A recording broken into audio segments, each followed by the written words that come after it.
Picture this. You're in the middle of a frantic emergency, wheeling a convulsing teenager into the ER, with a team scrambling to keep him breathing. Every second counts. Suddenly, a woman plants herself in front of your gurney, blocking the way, clutching her chest dramatically, demanding that you treat her deadly cough first. That was the night I met Karen. Let me tell you, her entitlement nearly cost someone their life. I'm an ER nurse. I've seen chaos, blood, trauma, and some of the most heart-wrenching situations imaginable. I've worked through fights, mass casualty events, and overdoses.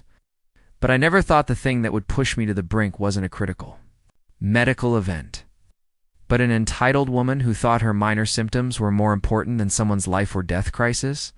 This story is burned into my memory, not just because of the danger she caused, but because of how the entire hospital came together to deal with her. It was a Saturday night, the kind where the ER doesn't slow down for a second. We were already at double capacity, patients on gurneys in the hallways, and families pacing the waiting room like restless wolves. I had just finished stabilizing a man with a fractured femur from a motorcycle accident when the radio crackled incoming. EM's male, 16 years old, active seizure, unresponsive. 8 to 3 minutes, immediately the adrenaline hit. A seizing patient isn't just a routine emergency, it's critical. If seizures last too long, the brain can suffer permanent damage, even death. We had no time to waste. I prepped a trauma bay with my team.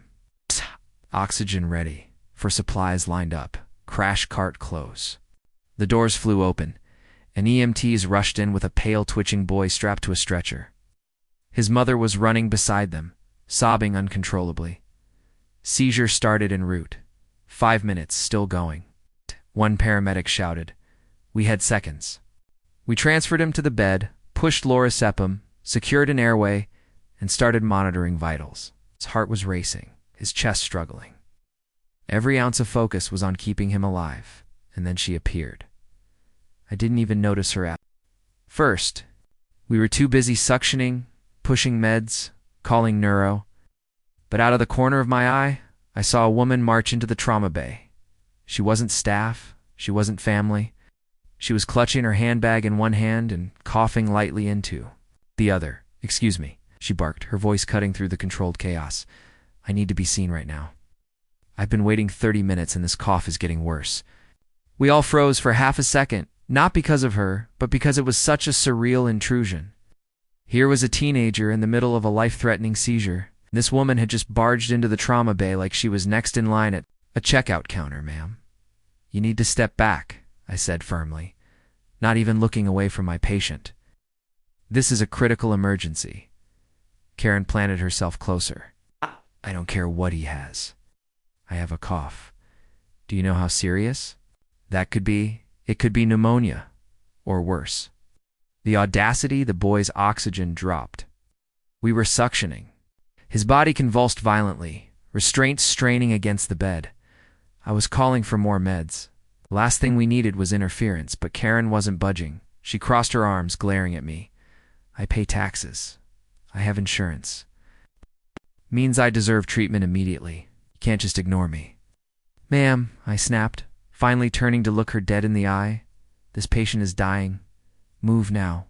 Instead of leaving, she gasped dramatically, clutching her chest like she was auditioning for a soap opera. I could be dying too. What if I collapse right here? Who will be responsible then?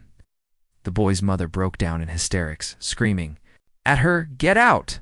My son is dying!" Did Karen back down? Of course not. She actually stepped closer to the bed, waving her hand in front of my face. No, you listen. My cough could be contagious. What if I infect everyone in here? Want that on your conscience? I wanted to scream. Instead, I shouted for security within seconds. 2 hospital security guards rushed in, ma'am. You can't be in here, one said firmly, guiding her back. Karen jerked her arm away. Don't touch me, I have rights. I demand a Dr. C. Me, immediately. The seizure patient's monitor alarmed oxygen plummeting. I turned my attention back, pushing meds, bagging him, trying desperately to keep him stable. but I could still hear Karen shrieking behind me as security tried to drag her out. "This is illegal. I'll sue this hospital." You're discriminating.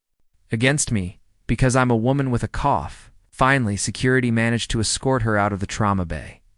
Her voice echoed down the hall like nails on a chalkboard. After what felt like an eternity, the meds finally kicked in. The boy's convulsions slowed, his oxygen leveled out, and we secured him for transfer to neuro ICU. His mother collapsed into a chair, sobbing in relief. Only then did I allow myself to take a breath.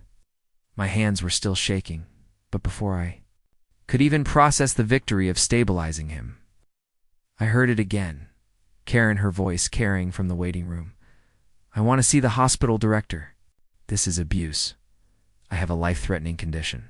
I swear my blood pressure spiked higher than my patience when I stepped into the waiting room after the chaos. It looked like a stage set for a comedy of entitlement. Karen was standing in the center, arms flailing, as dozens of exhausted patients and family members stared at her like she had 3 heads. "This place is a joke," she bellowed. "You're all being treated before me because this hospital hates women. I could have COVID. I could have the flu. But no. Apparently some kid having a little seizure is more important than my life. That was it. I couldn't hold back. I walked straight up to her, keeping my voice calm but firm. "Ma'am, if you truly believe you have something contagious, you should have told triage instead of barging into a sterile trauma bay and putting every patient at risk. You could have endangered lives. Do you understand that?" Karen scoffed. "Oh, spare me the lecture. You're just covering your incompetence? I'll have you fired for negligence." And then this part still makes me laugh. Another patient in the waiting room, a grizzled old man with a cast on his leg, shouted, "Out, lady, shut up already. I've been here 6 hours with a broken leg, and even I know seizures come before sniffles." The entire room erupted in laughter and applause. Karen's face turned beet red. Hospital administration arrived shortly. After, alerted by security, they tried reasoning with her, but Karen doubled down, claiming she was being medically abused. Finally, the charge nurse stepped forward with the cold, hard truth. "Ma'am, your vitals are stable, symptoms are non-emergent, and you are refusing to follow hospital policy. You can either wait your turn or leave," Karen sputtered, pointing at me like a villain unmasked in a cartoon. "This nurse is a danger to patients." She ignored me. "She should be fired," the admin calmly replied. "This nurse just saved a child's life while you were disrupting medical care.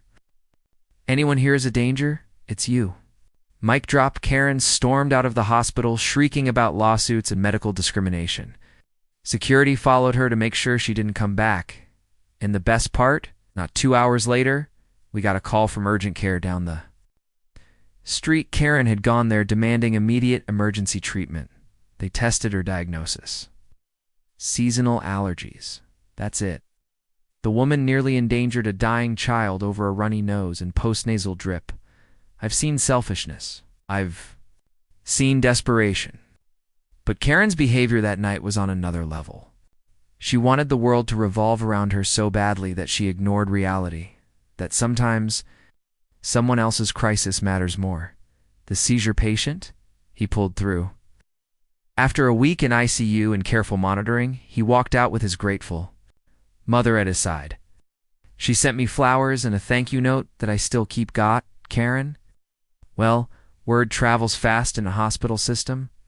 She's now flagged in our records as a disruptive patient. That means if she ever comes back, security will be notified immediately.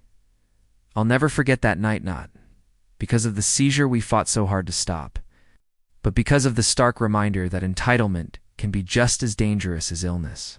In healthcare, seconds matter.